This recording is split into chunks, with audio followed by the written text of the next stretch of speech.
Hey guys, Cold.brew here. Welcome back to Watcher of Realms. We're gonna go over Hex today. If you haven't got Hex already, you will be surprised when you get him. If you do, hopefully you do get him this weekend when there's gonna be a 10x event boosting his chances to drop. Okay, this guy is a madman. Okay, I'm not talking about his whole thing being the Joker and stuff, but actually in the guild boss, he's just amazing for DPS.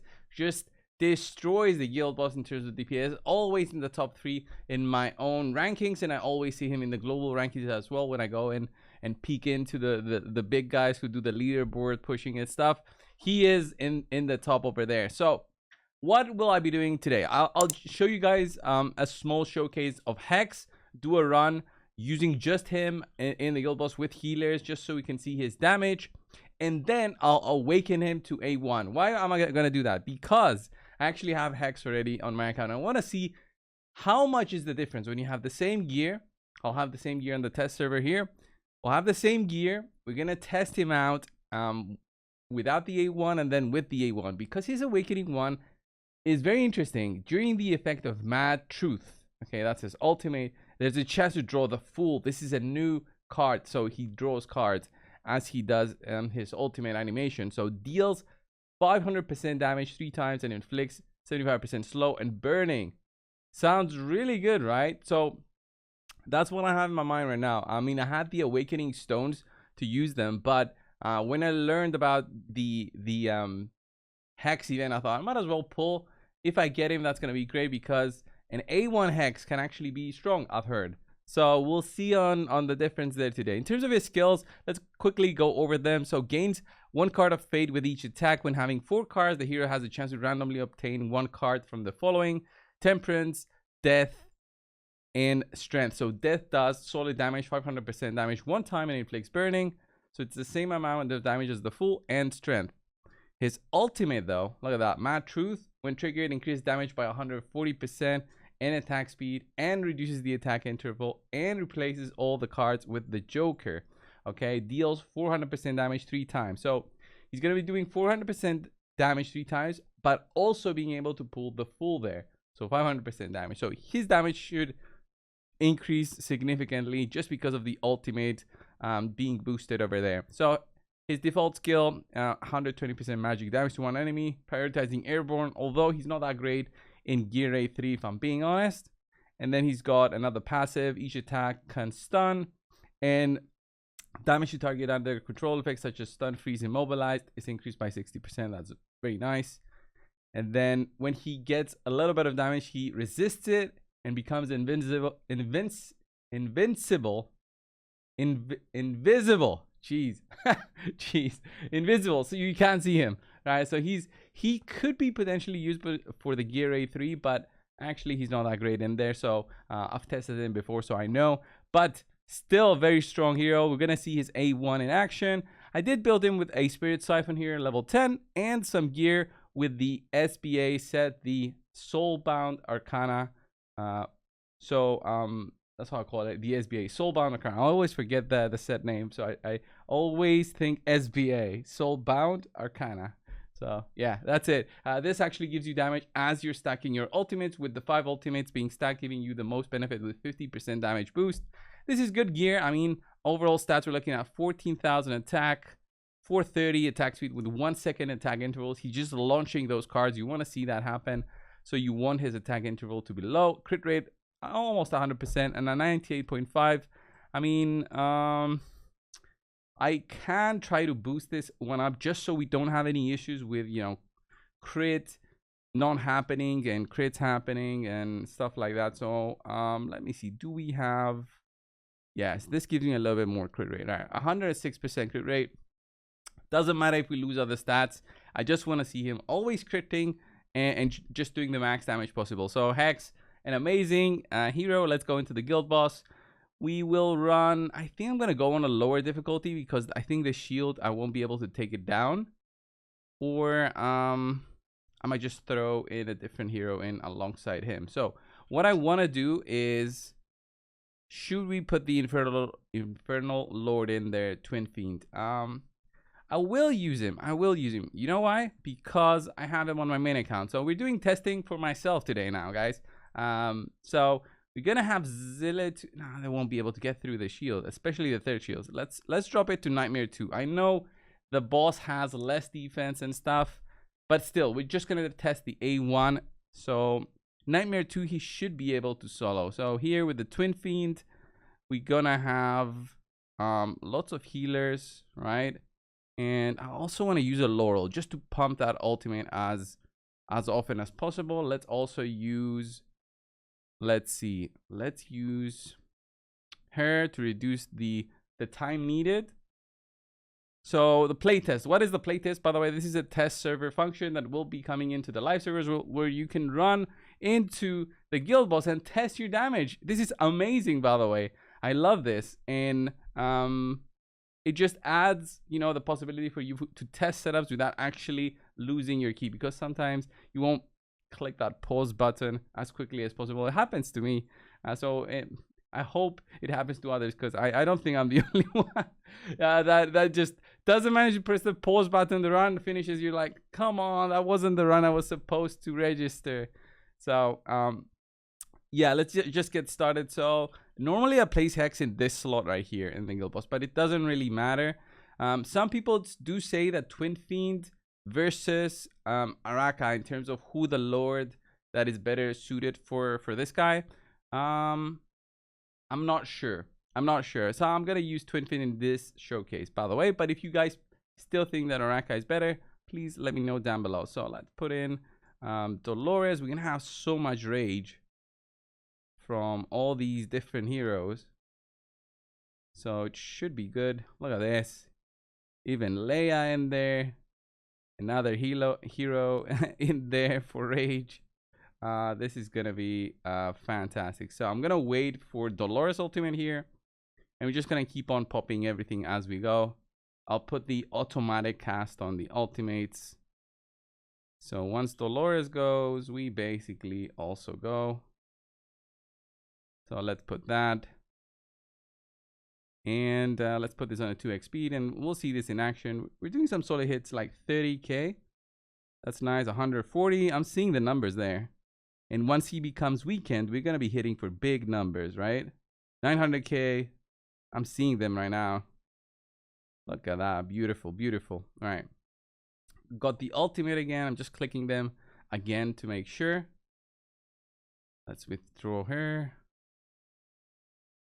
I threw her after, you know, a little bit of delay. Big numbers there, already 2000 damage.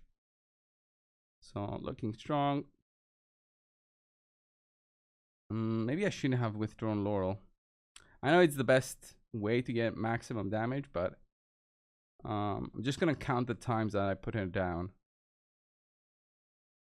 and pick her up. I think it's I'm just gonna do 2 times. Gonna do 2 times just to make it consistent. And the next time I'll pick her up, it's probably gonna be right before the big shield coming next. Popping all our ultimates and stuff. At 130, it's gonna be the next one. Let's pop Laurel.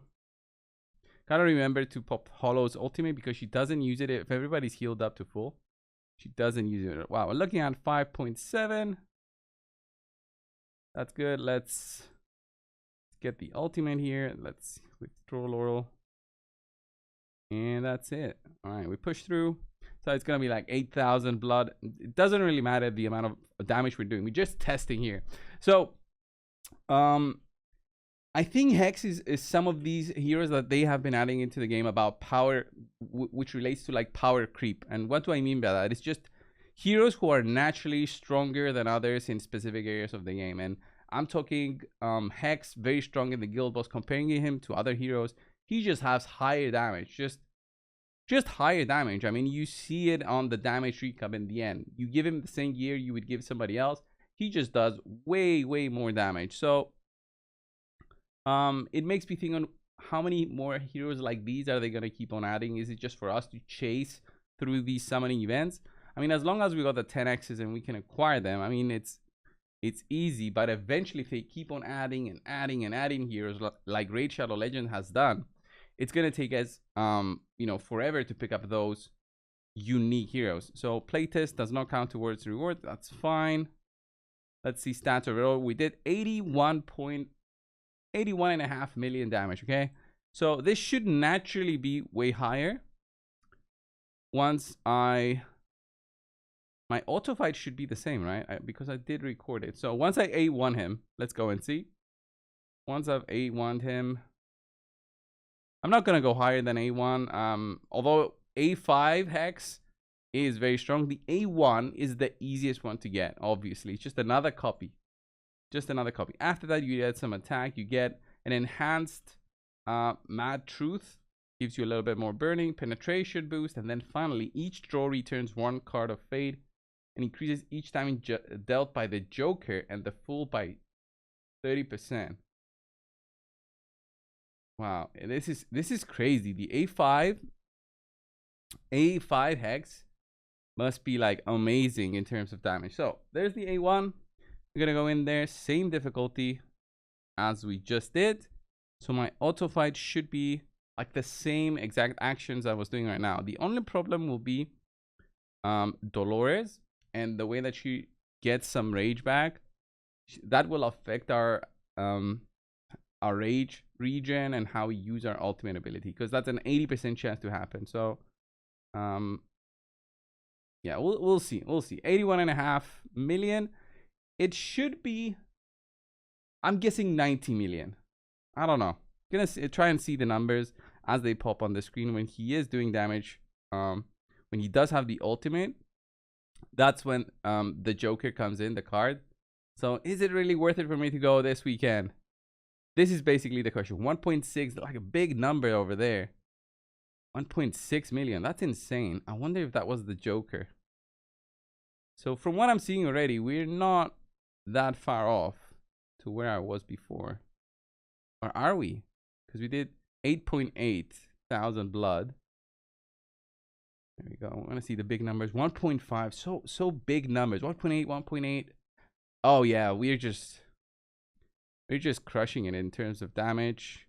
We're gonna reach the 8.8 now, and we then have another 40 seconds to go. Look at that. 30 seconds to go. So we're gonna do 10% more damage. Oh, looking like about a little bit less actually than 10%. It's not the difference that I expected there. 9.2 to 8.8, so 400 blood more just because of that. 85 to 81.5. I mean, just the awakening gave us 4.5 million damage. No, 3.5 million damage. Almost 4 million damage. Interesting. Not what I expected, like a 3%. A 3% difference wasn't what I expected. So I'm gonna run it again. We're gonna see the damage recap in the end, and then call it a day, I guess, for this video for today. So we did another run. 91.88 was the total blood score. So about the same. Was 800,000 difference. I think it's just the RNG of the cards. It's crazy. 84.5. Like 3 million higher damage. That's less than a 3% boost to his damage to an A1. Am I still gonna go with it? I guess I'm probably still gonna go with it, because sometimes the RNG is so much in my runs on Guild Wars, guys, that I still don't get the 50,000 blood. And if I put my phone away, if I'm doing the runs on my phone and I put it away, sometimes I don't get the 50,000 blood. I get mad because I have to use 200 gems again. Sometimes it's all about the RNG, and you have to be careful. You have to look at your runs, see Dolores get the boost on her rage from her passive, so that you can get the 50,000 blood. So getting the A1, I think, is the way for me to eliminate that small RNG and always get the 50,000.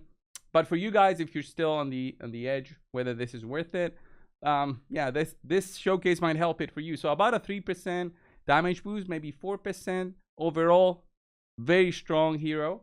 So if you don't have him already, you see the damage potential that he'll have.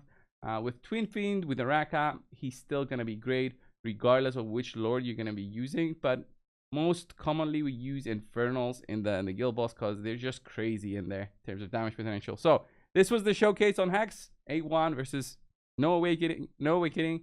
Yeah, hope Hope you enjoy it. Let me know down below your thoughts. I'll see you guys in the next one. See ya.